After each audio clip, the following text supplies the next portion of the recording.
Assalamualaikum warahmatullahi wabarakatuh. Perkenalkan, nama saya M. Alfian Rizab dengan nomor induk mahasiswa F1 S12146.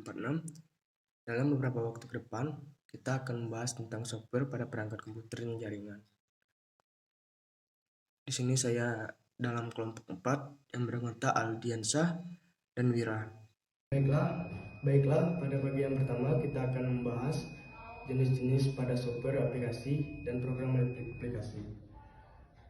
Bisa kalian lihat pada tabel di sebelah saya, itu adalah kurva jenis aplikasi dan software komputer.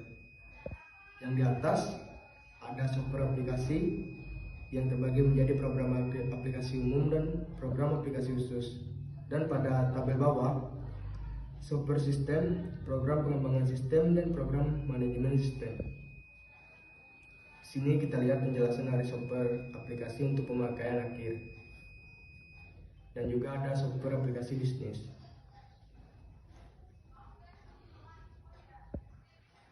Pada tabel di bawah tersedia beberapa komponen program dasar dari 4 software suite terkenal. Programnya mungkin dimasukkan tergantung pada edisi suite yang dipilih. Pada kolom pertama, program yang membahas tentang word processor, dan pada kolom kedua membahas tentang Microsoft Office. Pada kolom 3 membahas Lotus Smart Suite dan Corel Word Perfect Office, serta yang terakhir Sunstar Office.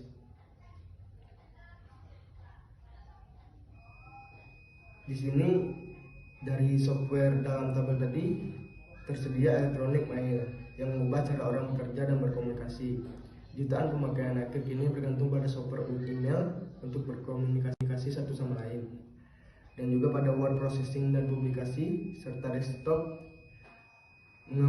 dapat mengkomputerisasikan pembuatan, pengeditan, revisi, dan pencetakan dokumen seperti surat kabar serta makalah-makalah yang Anda buat seperti laporan dan memo. Pada website elektroniknya, website Lotus, Microsoft Excel, dan Corel digunakan untuk analis pencernaan dari sebuah program dan pemodelan bisnis. Dan juga memiliki grafik presentasi untuk mengubah data numerik menjadi tampilan grafik seperti diagram garis, grafik batang, dan diagram kus, diagram kue, dan lain sebagainya.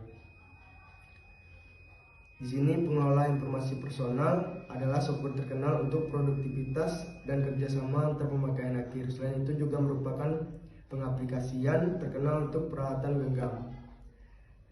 Dan juga ada grouper atau kerjasama, itu software yang membentuk kelompok kerja dan tim kerja untuk menghasilkan suatu program. Alternatif software yaitu sedang mencari berbagai alternatif untuk mendapatkan, memasang, dan memelihara software aplikasi bisnis yang dibeli dari para penjual software, atau sedang mengembangkan dan memelihara software buatan mereka sendiri. Dan juga ada penyedia layanan aplikasi seperti perusahaan servis profit atau ASP sebagai ganti pengembangan untuk membeli software aplikasi yang mereka butuhkan.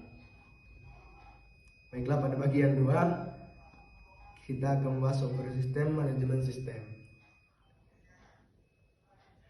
Gambaran umum software sistem yaitu terdiri dari berbagai program yang mengelola dan mendukung sistem komputer serta aktivitas pemrosesan informasinya. Contohnya sistem operasi dan program manajemen jaringan. Dan juga di sini analisis dari Wells Fargo dan lain-lain. Bisa kalian baca sendiri, ya. Di sini gambaran umumnya ialah program manajemen sistem, program yang mengelola hardware dan software, dan program pengembangan sistem. Program yang membantu para pemakai untuk mengembangkan program serta prosedur sistem informasi yang mempersiapkan program bagi para pemakainya. Sistem operasi di sini adalah sistem integrasi dari berbagai program yang mengelola operasi CPU. Di sini fungsi sistem operasi yaitu interface pemakai adalah bagian dari sistem operasi yang mungkin Anda dapat memasukkan program. Yang kedua, pengelola sumber daya atau sistem operasi menggunakan berbagai jenis program pengelolaan sumber daya untuk mengelola hardware dan software. Yang ketiga, ada pengelola file sistem operasi berisi berbagai program pengolahan file mengendalikan pembuatan, penghapusan, dan pengaksesan file dari data dan program. Dan yang terakhir adalah pengelola tugas, dapat menyelesaikan tugas komputasi para pemakai akhir.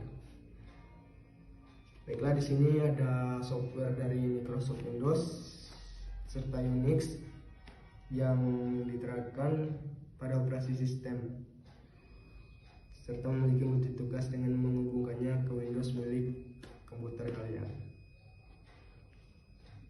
Di sini ada juga Linux dan Mac operasi sistem X, mendukung oleh para penjual software seperti Red Hat, Caldera, dan Sure. Jadi di sana adalah program manajemen sistem lainnya. Beberapa jenis program manajemen sistem lainnya dipasarkan berbagai program terpisah atau asupan sebagai bagian dari sistem operasi.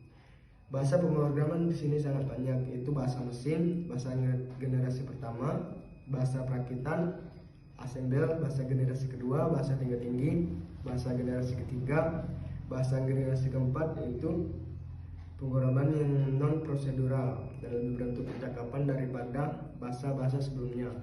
Bahasa yang berorientasi pada objek atau Object Oriented Programming (OOP), itu bahasa pemrograman terakhir seperti Java, Visual Basic, C++, dan lainnya. Mungkin itu saja yang dapat saya sampaikan. Apabila ada yang ingin ditanya, silakan bertanya di kolom komentar, dan jangan lupa subscribe ya guys ya, dan tekan tombol like ya. Thank you. Assalamualaikum warahmatullahi wabarakatuh.